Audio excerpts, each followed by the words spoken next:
Condition को survive कर पाएंगे, उन सिर्फ उन्हीं को सपोर्ट करेगा। तो नेचुरल सिलेक्शन के थ्रू ही इवोल्यूशन होता है, मतलब इवोल्यूशन में सबसे बड़ा रोल होता है नेचुरल सिलेक्शन का। डार्विन फिंचेस के बारे में बताया था, गलगपास आइसलैंड में जो एक तरह की स्पेसीज से 13 तरह की स्पेसीज में स्पेसिएशन हुआ था। तो नेचुरल सिलेक्शन 3 तरह का होता है, डायरेक्शनल सिलेक्शन, स्टेबलाइजिंग सिलेक्शन और डिसरप्टिव सिलेक्शन। तो ये तीनों मैंने बताया था आप लोगों को ग्राफ में, ये वाले ग्राफ में एग्जांपल देके।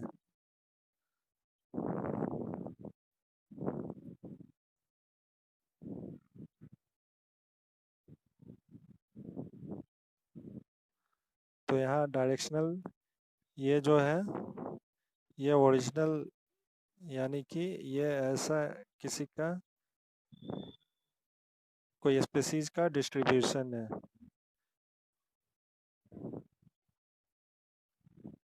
तो अगर वो डायरेक्शनल सिलेक्शन होगा तो ये क्या फिनोटाइप है, इधर कोई खास फिनोटाइप के हैं, इधर कोई खास फिनोटाइप के हैं। सपोज दैट इधर क्या है, जिराफ का अगर एग्जांपल लें तो इधर शॉर्ट नेक वाले हैं और इधर लार्जर नेक वाले हैं। इधर वाले का गर्दन लंबा है, इधर वाले का छोटा है। तो ये इधर वाले का सपोज गर्दन 10 सेंटीमीटर है और इधर वाले का 100 सेंटीमीटर है। और इस बीच में क्या होगा, तो यहाँ पे 20 वाला होगा, यहाँ 30 वाला होगा, और ऐसे समझ आ रहा है ना। ये नंबर लाइन पे है, यहाँ 10 सेंटीमीटर वाला है ये, यहाँ 20 सेंटीमीटर वाला, यहाँ 30 सेंटीमीटर वाला, यहाँ पे 100 सेंटीमीटर वाला। अब इस तरह से डिस्ट्रीब्यूशन है इनका। सपोज ये शुरू में यहाँ पे बीच में क्या होगा 50 सेंटीमीटर वाला, तो 50 सेंटीमीटर वाला अभी एवरेज है, तो ये सपोज अभी ज़्यादा है। तो डायरेक्शनल सिलेक्शन में क्या होता है कि एक तरफ शिफ्ट हो जाएगा ग्राफ, मतलब इधर 10 सेंटीमीटर वाला है, इधर 100 सेंटीमीटर वाला है। तो ये क्या होगा, जो छोटे गर्दन वाले हैं क्या होगा, वो धीरे धीरे डिसअपियर होते जाएंगे और लंबे गर्दन वाले का नंबर बढ़ता बढ़ता जाएगा। तो ये क्या होगा, 100 वाला मैक्सिमम हो जाएगा यहाँ पे, और फिर ये ग्राफ फिर ऐसे शिफ्ट हो जाएगा इधर इधर।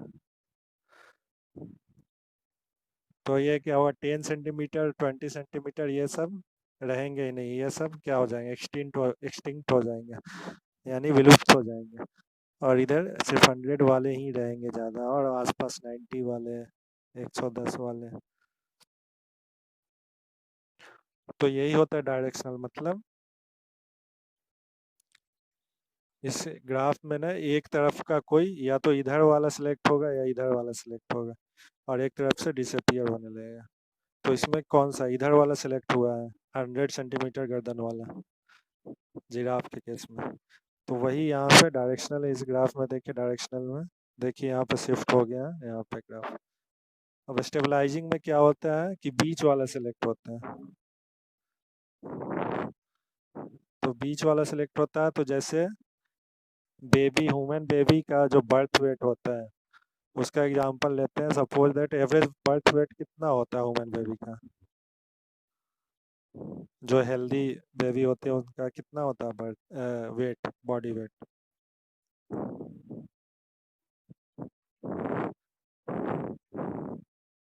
सपोज दैट 4 kg को एवरेज मानते हैं, अगर 4 kg का होता है तो क्या होगा, इधर 2 kg का है और इधर 6 kg का। तो ये 2 kg वाला का सर्वाइवल मुश्किल होगा ना, वो अंडर वेट हो जाएगा, और इधर 6 वाला बहुत हैवी हो जाएगा, मोटा होगा, तो इनका भी सर्वाइवल मुश्किल होगा। लेकिन ये 4 kg वाला जो होगा वो सबसे हेल्दी होगा। तो इसमें क्या होगा, इधर वाले क्या होंगे, इधर वाले का चांसेस होगा कि वो सरवाइव नहीं कर पाएंगे, बट ये मिडिल वाले 4 किलो या 3 किलो या 5 किलो वाले का चांसेस होगा। तो ये जो डिस्ट्रीब्यूशन होगा क्या होगा, ऐसे शिफ्ट हो जाएगा, साइड से, दोनों साइड से एलिमिनेट हो जाएंगे और बीच वाला शिफ्ट हो जाएगा। तो ये होता है स्टेबलाइज। और थर्ड होता है क्या, डिस्ट्रप्टिव। डिस्ट्रप्टिव में क्या होता है, बीच वाले सेलेक्ट नहीं होंगे, बीच वाले डिसअपियर हो जाएंगे और दोनों साइड से सेलेक्ट होंगे और उनका नंबर इंक्रीज करें।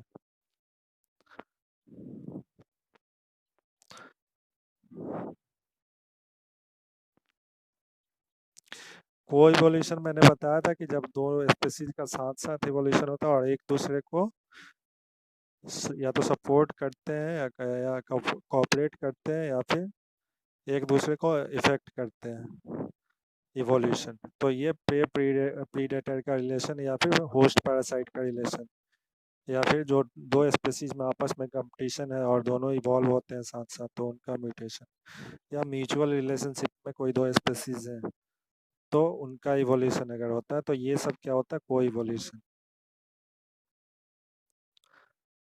एडेप्टिव रेडिएशन मतलब एक ही स्पीसीज से जब बहुत सारी स्पीसीज बनती है, जैसे डार्विन फिंचेस जो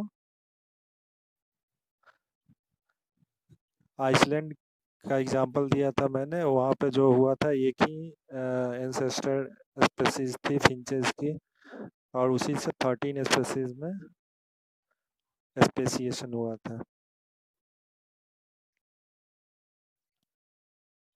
एक क्लैडोग्राम आप लोगों ने देखा था कैसे, ये इवोल्यूशनरी ट्री भी बोलते हैं उसको। कोई सपोज दैट कोई स्पीसीज ए है और ये इवॉल्व होकर एक टाइम के बाद स्पीसीज बी बन जाती है, और फिर उसके बाद स्पीसीज सी भी बनती है और फिर फाइनली डी बनती है, तो उसको इस तरह से डिनोट करते हैं एक ट्री का शेप में। ट्री और उसके ब्रांचेज, ये ट्री हो गया और उसके ब्रांचेज हैं बी सी डी।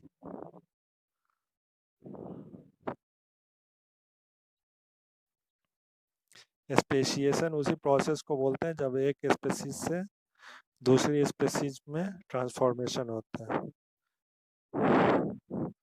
एनाजेनेसिस में क्या होता है, एक स्पीसीज से कोई एक दूसरी स्पीसीज बनती है, तो total number of species same ही रहती है, पहले भी एक था अब अभी भी एक है। और क्लेडोजेनेसिस में क्या होता है, जब एक स्पीसीज से दो या उससे ज़्यादा स्पीसीज बनती है तो नंबर ऑफ स्पीसीज क्या होगा, इंक्रीज कर जाती है, तो उसको बोलते हैं क्लेडोजेनेसिस। जैसे इस फिगर में है, ये है एनाजेनेसिस और ये है क्लेडोजेनेसिस।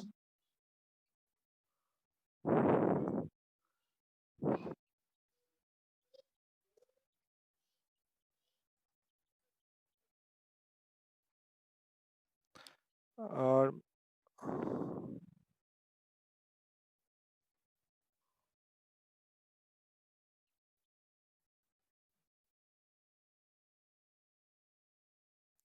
मैकेनिज्म ऑफ स्पेसिएशन देखा था, तो इसमें मैकेनिज्म ऑफ स्पेसिएशन में मतलब स्पेसिएशन में या क्लेडोजेनेसिस में सबसे ज़्यादा रोल अगर किसी चीज़ का होता है तो वो होता है रिप्रोडक्टिव आइसोलेशन का। मतलब जब स्पेसीज के मेंबर्स अगर रिप्रोडक्टिवली आइसोलेट हो जाते हैं, मतलब उनमें डिवीजन हो जाता है कि एक दूसरे से मेटिंग पॉसिबल नहीं होती है, तो फिर वहाँ स्पेसिएशन का चांसेस बहुत ज़्यादा होता है। तो तीन तरह का होता है isolation, allotropic, sorry allopatric, पैरापैट्रिक and sympatric speciation. तो एलोपैट्रिक में क्या होता है, कोई बैरियर फॉर्मेशन होता है, जैसे ये एक स्पेस है और इसमें रह रहे हैं और बीच में सपोज एक नदी आ गई, तो ये दोनों दो एरिया हो गया जो सेपरेट हो गया। अब ये किसी के माइक से आवाज आ रहा है, वो माइक ऑफ कर दीजिए अपना।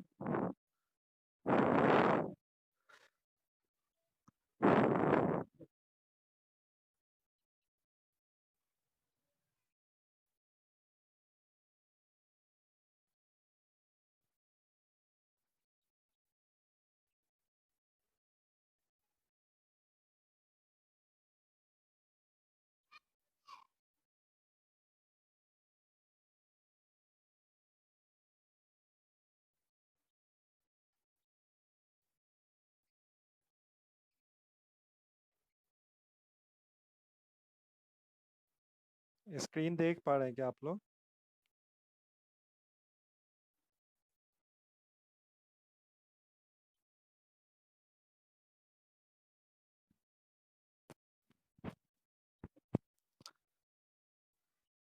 तो एलोपैट्रिक में क्या होता है, कोई जियोग्राफिकल आइसोलेशन की वजह से या तो नदी बीच में आ गई या फिर कोई पहाड़ बीच में आ गया, तो वो ये जो एरिया था जो पहले, सपोज ये एरिया था, इसमें कोई स्पेसीज रहती थी, तो ये आपस में सब एक दूसरे से मेट कर सकते थे। बट यहाँ पे या तो अगर नदी आ जाए या कोई बड़ा पहाड़ आ जाए बीच में, तो इस एरिया के जो होंगे और इस एरिया के जो होंगे ये दोनों आपस में मेट नहीं कर पाएंगे। तो इधर वाले आपस में मेट करेंगे और इधर वाले आपस में, तो चांसेस होगा कि ये आगे चल के कोई और स्पेसीज बन जाए, और ये वही स्पेसीज रह जाए या कोई और दूसरी स्पेसीज बन जाए। तो ये रिप्रोडक्टिव आइसोलेशन की वजह से फिर स्पेसिएशन का चांस बढ़ जाता है। सेकेंड होता है पारापैट्रिक आइसोलेशन। इसमें क्या होता है कि वो ऑर्गेनिज्म जो है उसी एरिया में रहती है, बट एक नया नीचे बन जाता है। नया नीचे का मतलब क्या हो गया, नीचे मतलब होता है एक वो स्पेस जिसमें वो ऑर्गेनिज्म रहती है। तो पहले तो ये सब कोई स्पेसीज की ऑर्गेनिज्म जो है वो पहले ही पूरे एरिया में रहती थी, ये सब जगह आती जाती थी, तो सब जगह आती जाती थी तो आपस में सब में मैटिंग होता था। बट ये कोई इसी में एक कोई नीचे बन जाता है उसी एरिया में, स्पेसिफिक नीचे। सपोज दैट ये जैसे मैंने एग्जांपल दिया था, एक एप्पल का जंगल था, उसमें जो मक्खियाँ रहती थी, तो वो सब आपस में मेट करती थी। बट एक नया एप्पल का पेड़ उसमें इंट्रोड्यूस किया गया, एक नया एप्पल का पेड़ लगाया जिसका टेस्ट थोड़ा अलग था बाकी एप्पल से, तो ये थोड़ा ज़्यादा स्वीट था। तो कुछ मक्खियाँ ना उस पे रहने लगी, वो स्वीट वाले एप्पल पे के पेड़ पे, और कुछ को वो पुराना वाला एप्पल ही अच्छा लगता था तो वो उसी पे रह गई।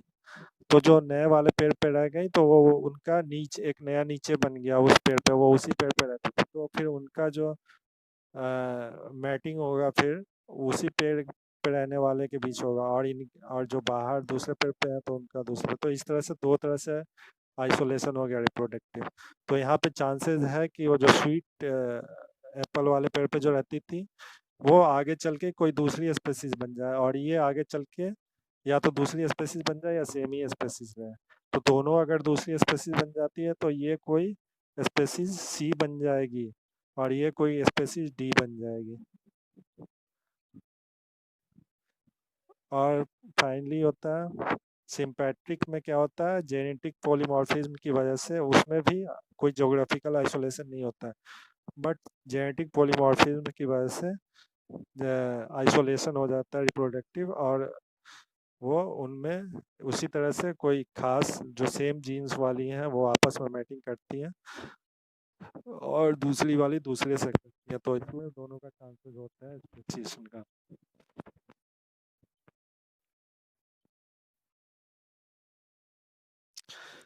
हम लोग देख रहे थे इवोल्यूशनरी फोर्सेस कौन कौन से हैं जो स्पेसिएशन में जिनका रोल होता है। तो सबसे पहला और सबसे ज़्यादा रोल होता है नेचुरल सिलेक्शन का, पहले ही बता चुका हूँ मैं। तो नेचुरल सिलेक्शन सबसे ज़्यादा इम्पोर्टेंट है और इसके बारे में तो बहुत बता चुका हूँ, बताने की ज़रूरत नहीं है। दूसरा कल मैं बता रहा था जेनेटिक ड्रिफ्ट। तो कोई भी पॉपुलेशन, कोई भी स्पीसीज का पॉपुलेशन अगर बहुत ज़्यादा डिक्रीज कर जाता है, जैसे कि इंडिया में टाइगर का पॉपुलेशन बहुत ज़्यादा एक बार कम हो गया था, तो जब कोई पॉपुलेशन किसी भी स्पीसीज का बहुत ज़्यादा कम हो जाए तो उनमें जो एलील्स की फ्रीक्वेंसी होती है, एलील्स मतलब मैंने बताया था जब ये दो क्रोमोजोम ऐसे सिस्टर क्रोमोजोम है, तो कोई जीन है यहाँ पे, gene A, gene A suppose that height को कंट्रोल करती है, ये डिसाइड करती है कि उसका हाइट कितना होगा। तो इसी इस क्रोमोजोम के इस लोकेशन पे अगर जीन ए है तो सेम लोकेशन पे इसका जो सिस्टर क्रोमेटिड होगा उसके सेम होमोलोगस, उसको बोलते हैं होमोलोगस पोजीशन पे ही इसका इसी जीन का एक दूसरा वेरिएंट होगा ए। ये या तो स्मॉल ए हो सकता है या कैपिटल ए भी हो सकता है।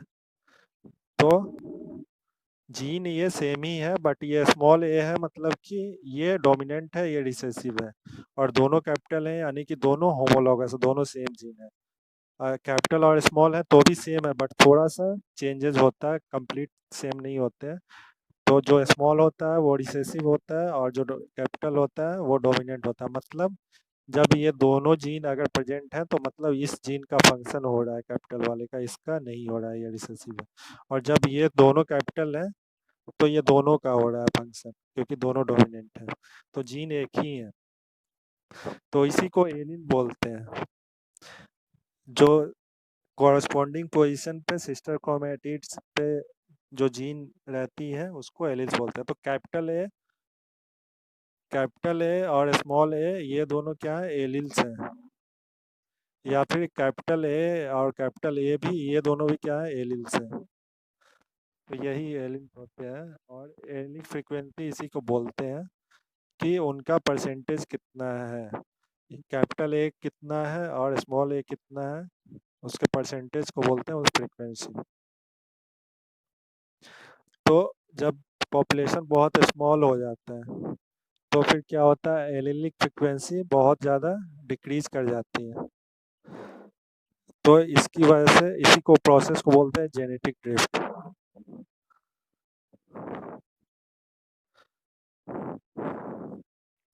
उसके बाद है कि तीसरा फैक्टर जो कि इवोल्यूशन में जिसका रोल होता है वो है सेक्सुअल सिलेक्शन। तो ये सेक्सुअल सिलेक्शन क्या होता है कि आप लोगों ने देखा होगा कि जब एनिमल्स में जो आपस में मैटिंग होती है तो फीमेल जो होती है वो किसी खास तरह के मेल को प्रेफरेंस देती है। वो डिपेंड करता है वो उनके उनका जो हैबिट है या फिर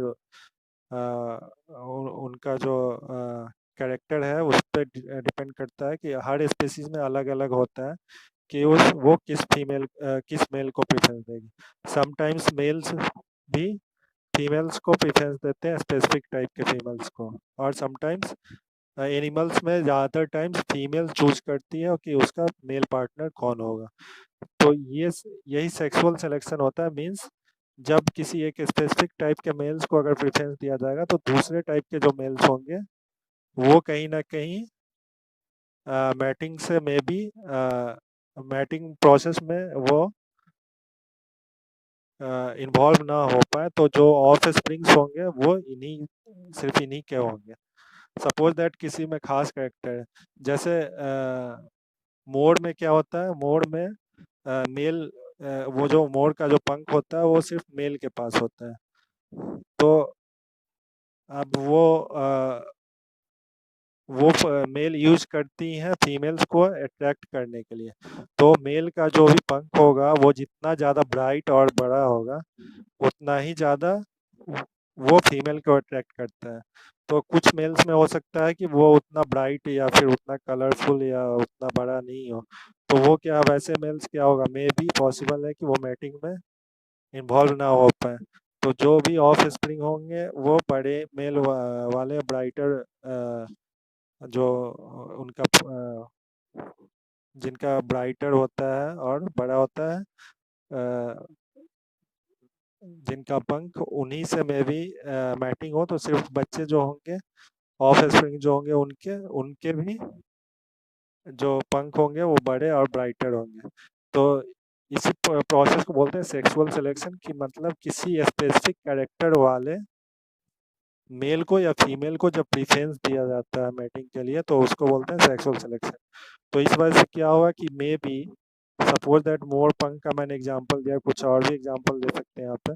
तो मोर पंख कहीं देखते हैं तो मे बी ऐसा हो सकता है कि जब जो छोटे पंख वाले हैं वो मैटिंग में हिस्सा ही नहीं लेंगे तो फिर उनके ऑफ स्प्रिंग्स नहीं होंगे। तो जो बड़े पंख वाले हैं वो अगर सिर्फ बैटिंग में हिस्सा ले रहे हैं तो इनके जो ऑफ स्प्रिंग्स होंगे वो भी बड़े पंख वाले होंगे। तो फाइनली कई जनरेशन के बाद पता चला कि सिर्फ बड़े पंख वाले ही रह गए हैं, छोटे पंख वाले हैं ही नहीं। तो इस वजह से भी इवोल्यूशन को ये इफेक्ट कर रहा है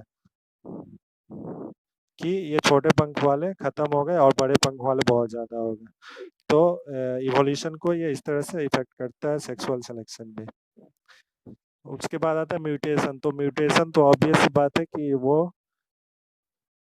करेगा ही। तो म्यूटेशन पहले होता है क्या, आप लोगों को अगर पता नहीं है तो म्यूटेशन मतलब जो डीएनए का सीक्वेंस होता है या जीन का जो सीक्वेंस होता है उसमें जब चेंजेस आ जाती हैं, जैसे ए कोई जीन का सीक्वेंस ATGCCG ये है।